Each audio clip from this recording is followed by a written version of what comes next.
P S L کی drafting کا اعلان، پہلی پک کس کی ہوگی؟ پک آرڈر کا طریقہ کار بھی تبدیل۔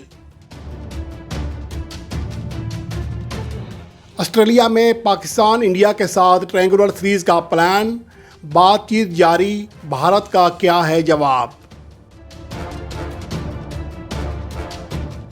بابر اعظم کے خلاف غیر بھی آوازیں اٹھانے لگے۔ گوتم گمبھیر نے بھی بابر اعظم کو خود غرض کھلاڑی کہہ دیا۔ حقیقت کیا ہے؟ کیا بابر اعظم دیگر پوزیشن پر کامیاب ہیں یا اوپننگ پر تفصیلی موازنہ جاری؟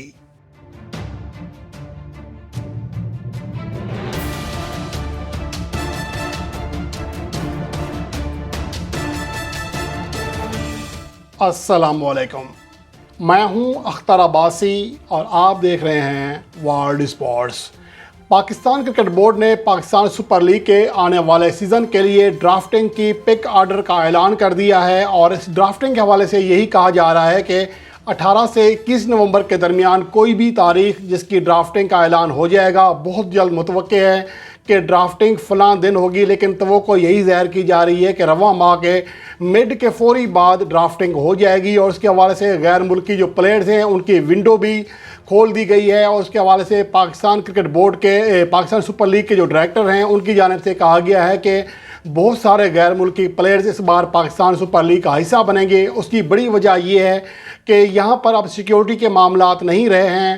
نیوزی لینڈ کی ٹیم یہاں آ رہی ہے، انگلینڈ کی ٹیم آ کے جا چکی ہے، آسٹریلوی ٹیم یہاں پر آ کے جا چکی ہے، تو طویل لگ بھگ 2 دہائیوں کے بعد یہ ٹیمیں پاکستان آئی ہیں، تو اس کا بہت زیادہ پازیٹیو امپیکٹ پڑے گا غیر ملکی پلیئرز کے حوالے سے جو پاکستان آنے سے کتراتے تھے سیکورٹی وجوہات کی بنیاد پر، اور غیر ملکی جو میڈیا ہے ان کی رپورٹ کی وجہ سے وہ پاکستان آنے سے کتراتے تھے۔ تو اب اس بار صورتحال چینج ہوگی، اور یہی کہا جا رہا ہے کہ اس بار شاید جو معاوضے ہیں وہ بھی قدرے بڑھائے جا رہے ہیں، جس کی وجہ سے زیادہ غیر ملکی پلیئرز کے پاکستان آنے کا امکان ہے۔ لیکن اس کے ساتھ ساتھ اصل جو پاکستانی حکام کے لیے جو ٹینشن ہے وہ یو اے ای میں ہونے والی انٹرنیشنل T20 لیگ ہے، جہاں پر زیادہ معاوضے ہیں۔ آئی پی ایل کے بعد دوسری زیادہ معاوضے دینے والی لیگ ہے، اس کا آغاز ہونے جا رہا ہے۔ ان کے جو کھلاڑی ہیں وہاں پر بہت زیادہ زیر معاہدہ ہو سکتے ہیں، جس کی وجہ سے پاکستان کے سپر لیگ کے جو آنے والا سیزن ہے اس میں کچھ مسائل ہو سکتے ہیں۔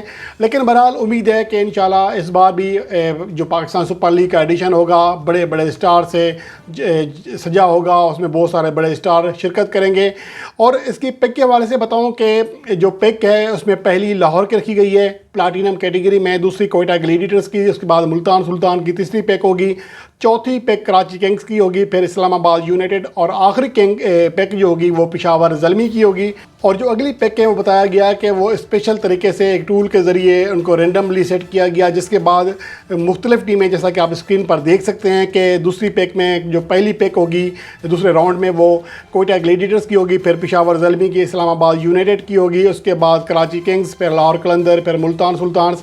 اس طرح پلاٹینم کیٹیگری کی 3 پکس ہوں گی، اور ڈائمنڈ کی بھی 3 پکس ہوں گی، اور اس کے علاوہ گولڈ کی 3 پکس ہوں گی، سلور کی 5 پک ہوں گی، 5 راؤنڈ ہوں گے بلکہ، اور ایمرجنگ کے 2 اور سپلیمنٹری کے 2 راؤنڈ ہوں گے۔ اس کے بعد تمام ٹیمیں اپنے اپنے اسکواڈ تشکیل دے لیں گی، اور 8 جو پلیئرز ہیں وہ پرمیشن ہوگی ہر کھلاڑی کو، ہر ٹیم کو ریٹین کرنے کی۔ اب اس کے حوالے سے بڑی اپڈیٹ سامنے آنے والی ہے کہ کون سی ٹیمیں اپنے کون سے 8 پلیئر کو ریٹینز کریں گی۔ اس کے حوالے سے جب پاکستان سپر لیگ کا گزشتہ ایڈیشن ختم ہوا تھا تو ہم نے ایک رپورٹ بنائی تھی جس میں بتایا تھا کہ کارکردگی کے اعتبار سے کون سے کھلاڑی ہیں جو کہ ان فرنچائز میں ریٹین ہونے چاہیے۔ اور اب چونکہ سیناریو بدل چکا ہے، بہت سارے کھلاڑی ایسے ہیں جو کہ آ چکے ہیں، ان کی پرفارمنس یا تو خراب ہو چکی ہے، کچھ کی بہتر ہو چکی ہے، تو اس کے بعد بھی اس بات کا جائزہ لیا جائے گا کہ کن پلیئرز کو رکھا جائے، کن کو ڈراپ کیا جائے۔ اور ایک جو سب سے تشویشناک بات ہے وہ حیدر علی کے حوالے سے ہے۔ ان کو اس بار ترقی دی گئی ہے پلاٹینم کیٹیگری میں۔ آپ ان کی کارکردگی آپ کے سامنے ہیں، کون سا پاگل ہوگا جو پلاٹینم کیٹیگری میں حیدر علی کو لے گا؟ تو مجھے سمجھ نہیں آ رہی کہ اس بار کیا ہو گیا ہمارے جو مینجمنٹ ہے۔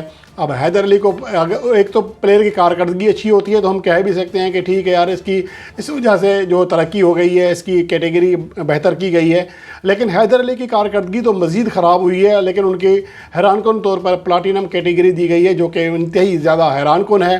تو امکان پھر یہی ہے کہ حیدر علی کو یا تو کوئی ڈراپ نہیں سلیکٹ نہیں کرے گا، اور اگر سلیکٹ ہوا بھی تو پھر جا کر کسی نچلی کیٹیگری میں جا کر ان کو سلیکٹ کیا جائے گا۔ تو یہ اس حوالے سے پلان ہے کہ اب 18 نومبر کو کے بعد فیصلہ ہو جائے گا کہ کون کون سی کھلاڑی کس کس ٹیم کا اسکواڈ کا حصہ بنتے ہیں۔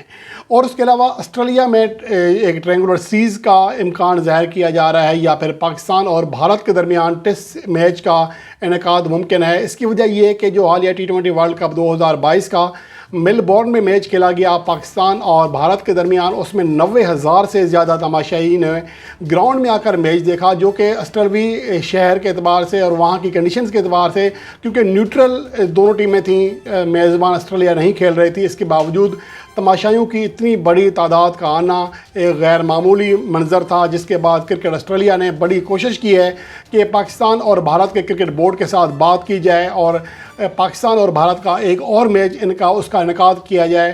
اس کے حوالے سے یہ کہا گیا ہے کہ وہاں پر یا تو ایک ٹیسٹ میچ ہوگا پاکستان اور بھارت کے درمیان، یا پھر ٹرینگولر سیریز ہوگی، ون ڈے ٹرینگولر سیریز، جس میں پاکستان، بھارت اور میزبان آسٹریلیا شریک ہوں گے۔ اور اس کے حوالے سے یہ دعویٰ کیا گیا ہے ایک آسٹریلیا کے سابق کھلاڑی کی جانب سے کہ معاملات تقریباً طے پانے کے قریب ہیں، بات چیت ہو رہی ہے، لیکن سوال یہ پیدا ہوتا ہے کہ بھارتی حکومت جو ہے اس حوالے سے کیا اپنی ٹیم کو پرمیشن دے دے گی یا نہیں دے گی۔ اگر اس کے باوجود جو موجودہ حالات چل رہے ہیں، اگر بھارتی ٹیم پاکستان کے ساتھ آسٹریلیا میں جا کے کھیلتی ہے تو پھر اس کا واضح مطلب یہی ہوگا کہ جو حکومت کے اوپر ہمیشہ بات ڈالی جاتی ہے اس سے کہیں زیادہ کردار خود BCCI کا ہے۔ اگر BCCI چاہے تو پاکستان کے ساتھ کھیلنے کے حوالے سے اپنی حکومت کو کسی بھی موقع پر کہیں بھی راضی کر سکتی ہے۔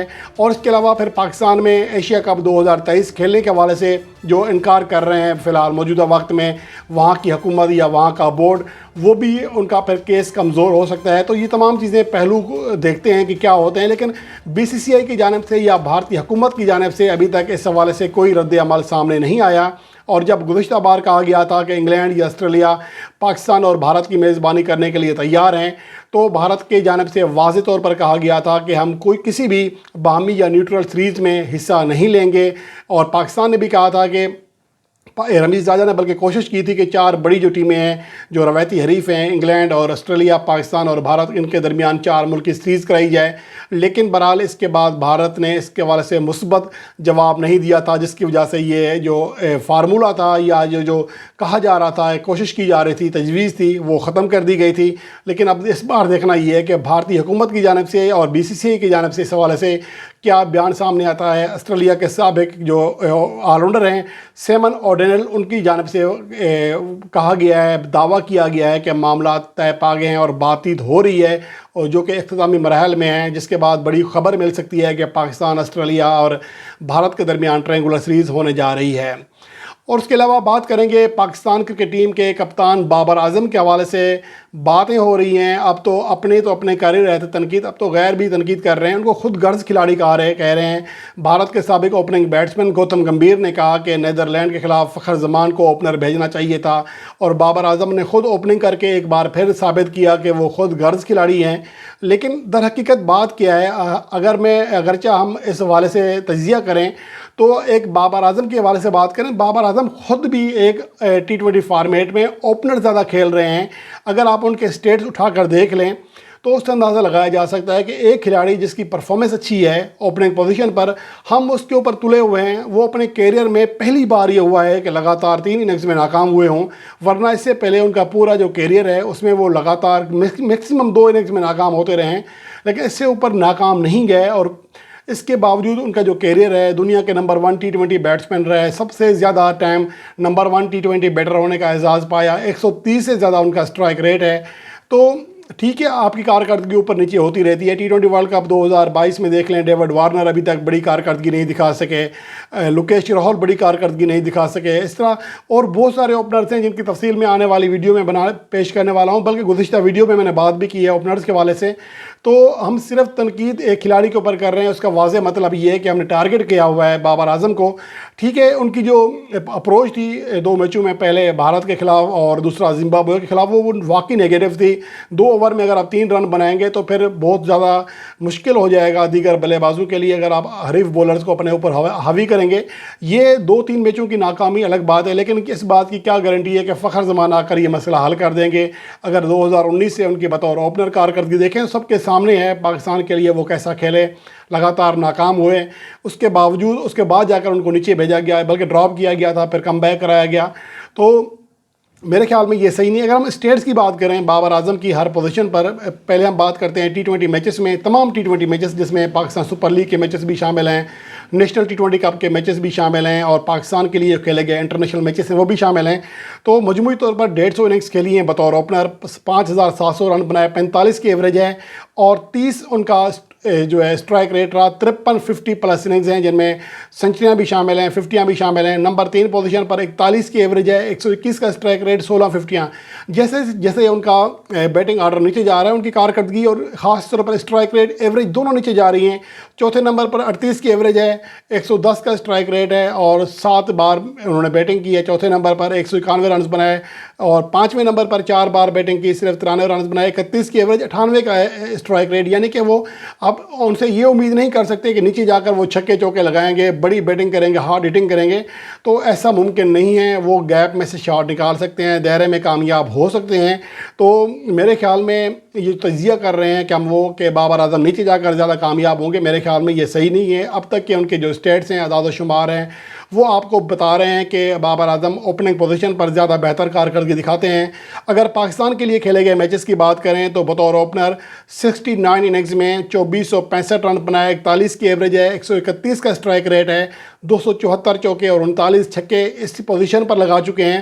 اگر ہم ان کا اسٹرائک ریٹ دیکھیں تو اوپننگ کے علاوہ ہر جگہ 125 سے کم ان کا اسٹرائک ریٹ رہا. اس لیے ہم کیسے کہہ سکتے ہیں کہ وہ نمبر 3 پوزیشن پر جا کر، نمبر 4 پر جا کر مڈل اوورز میں بہتر پرفارم کریں گے، بڑی کارکردگی دکھائیں گے. اگر ہم نمبر 3 کی بات کریں، 19 اننگز میں 49 کی ایوریج بہتر ضرور ہوئی ہے، لیکن 123 کا اسٹرائک ریٹ ہے. اور نمبر 4 پہ ایک اننگز کے لیے وہاں پر 43 رن بنا سکے 113 کے اسٹرائک ریٹ سے. نمبر 5 پر 41 گیندیں کھیلیں اور 41 رن بنائے، 100 کا اسٹرائک ریٹ رہا. تو یہ بابر اعظم کی کارکردگی رہی ہے. تو ہم کیسے کہہ سکتے ہیں کہ وہ نیچے جا کر زیادہ کامیاب ہوں گے؟ ایک کھلاڑی جو کہ فخر زمان کی بات کر لیں، 2018 کے اکتوبر کے بعد ان کی کارکردگی میں نے کئی بار آپ کے سامنے رکھی ہے کہ بطور اوپنر وہ مسلسل ناکام ہو رہے تھے، لگاتار 2.5 سے 3 سال ناکام ہوئے ہیں. اور اب T20 فارمیٹ کو چھوڑ دیں، ون ڈے فارمیٹ میں تو بابر اعظم اوپننگ نہیں کرتے، وہاں پر فخر زمان کرتے ہیں، کبھی امام الحق کرتے ہیں، یا ان کے ساتھ کھلاڑی چینج کیا جاتا ہے. تو وہاں پر ان کی کارکردگی کیا ہے اس کا آپ جائزہ لے سکتے ہیں. ان کی ایک آدھ بڑی اننگز ضرور ہے، لیکن ساؤتھ افریقہ کے خلاف 2 سنچریاں بنائی، اس کے خلاف ہائی لینڈ کے خلاف جا کر، نیدرلینڈ کے خلاف جا کر سنچری بنائی، اور درمیان میں مسلسل ناکام ہے. ایک لمبی فہرست ہے ان کی ناکامیوں کی. تو ہم پھر کیوں تجزیہ اس طرح کرتے ہیں کہ جس کا حقائق سے تعلق نہیں ہوتا، جو حقائق نہیں ہوتے؟ تو میرے خیال میں یہ سراسر ناانصافی ہے اور بابر اعظم کو دباؤ میں لانے کی کوشش ہے. تو اس سے بہتر ہے بابر اعظم کو اگر 1 ڈاؤن یا تیسرے نمبر پر کھلانا ہے تو بہتر ہے اس کو ابھی آرام دے دیں، کوئی اور اوپننگ جوڑی ٹرائی کر لیں، شاید اس سے کسی کو افاقہ ہو جائے. اگر ان کا مطلب حل ہوتا ہے تو پھر ان کو آپ ڈراپ ہی کر دیں، کیونکہ آپ بابر اعظم سے یہ امید نہیں کر سکتے کہ وہ مڈل اوورز میں آئیں گے اور لمبے لمبے شاٹ لگائیں گے، چھکے چوکے لگائیں گے اور پاکستان کو فائدہ ہوگا اس سے. اس طرح کا مجھے امکان نظر نہیں آ رہا. اگر وہ اوپننگ پوزیشن پر سیٹ نہیں ہو رہے تو پھر ان کو پھر آپ ڈراپ کر دیں ٹیم سے. چلیں کوئی مسئلہ نہیں، کپتان کو ڈراپ کر دیں، 1-2 سیریز میں آپ ٹرائی کر کے دیکھ لیں، تجربہ کر کے دیکھ لیں، تو سب کو اندازہ ہو جائے گا کہ ان کے تجزیے کس قدر صحیح ہیں.